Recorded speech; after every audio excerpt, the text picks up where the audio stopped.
Also in the street plan of Washington, you find pentagrams. So here we have two pentagrams in the street plan of Washington. The top one points into the Capitol building, and the one at the bottom points into the White House. This is a political building, so we're told. In fact, it's a temple to a secret society, built by the Freemasons to a specific design, Congress, the Congress building. Where did it get its name from? Capitol Hill, from a sacred place of the Roman Brotherhood going way back called Capitoline Hill. And when Madeleine Albright, high priestess of this brotherhood, became Secretary of State, and she went across on her first overseas visit to Europe, she actually went to Rome and made an official visit, what for her would have been a pilgrimage to Capitoline Hill in Rome, and that's where we get Capitol Hill from. This is George Washington.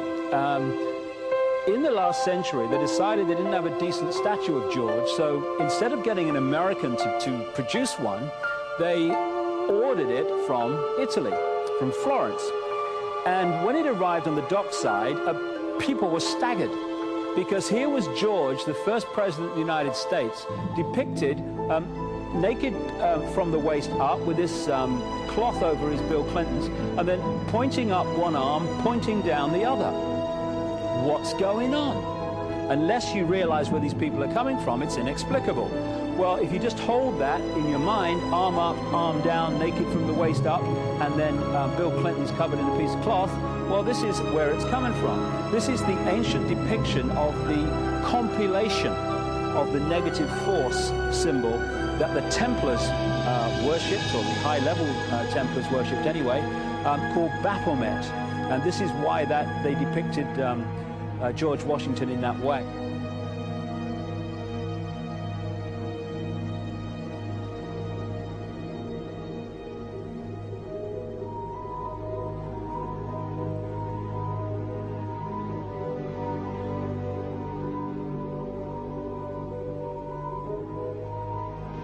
What has come to light is that it's now been, it is not so surprising for a lot of people that there are covens amongst the very educated class, architects, doctors, lawyers, priests, brokers, and the leisure class.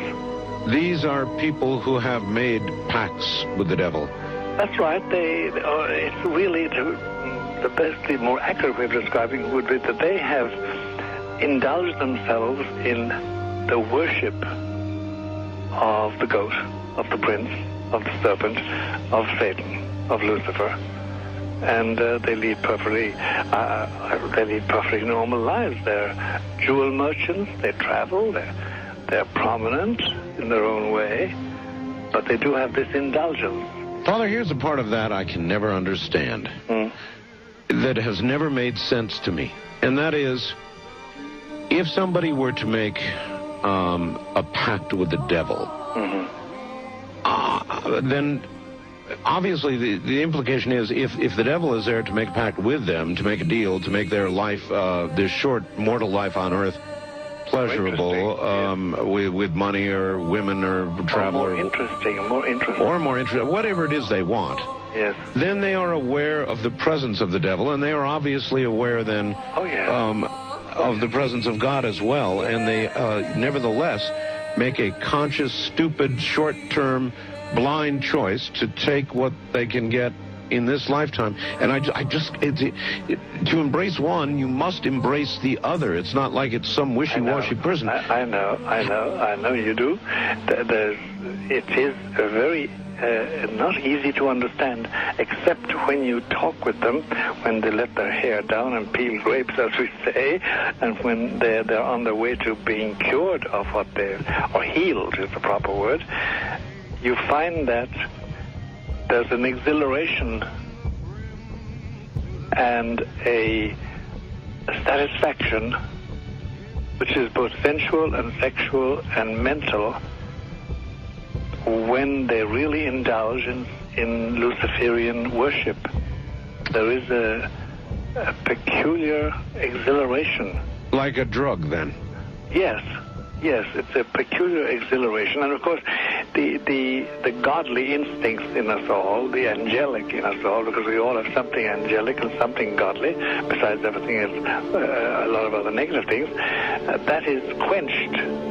And you find in them a horror of anything, what we call sacred and holy, or sacrosanct, or the idea of the idea of the sacred, of the awesome.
How in the world did you ever get involved in praying to demon spirits? A fellow that had been on a particular ship with me, he told me, "Hey, I got something fantastic to tell you." He said, "I am affiliated with people that speak with the spirits of the dead. How would you like to talk to the spirit of your dead mother?" And I was shocked. I was shocked. He said, "You wouldn't be afraid of talking to the spirit of your dead mother, would you?" Well, I said, "I'll tell you what, I would have to give that some thought, because it's something I never thought about before in my life." Most of us probably haven't. A little afraid of something like that. Well, he says, you know, it's written all over your face. You're afraid of going to a seance. But he says, "I know you. He says, you're going to come."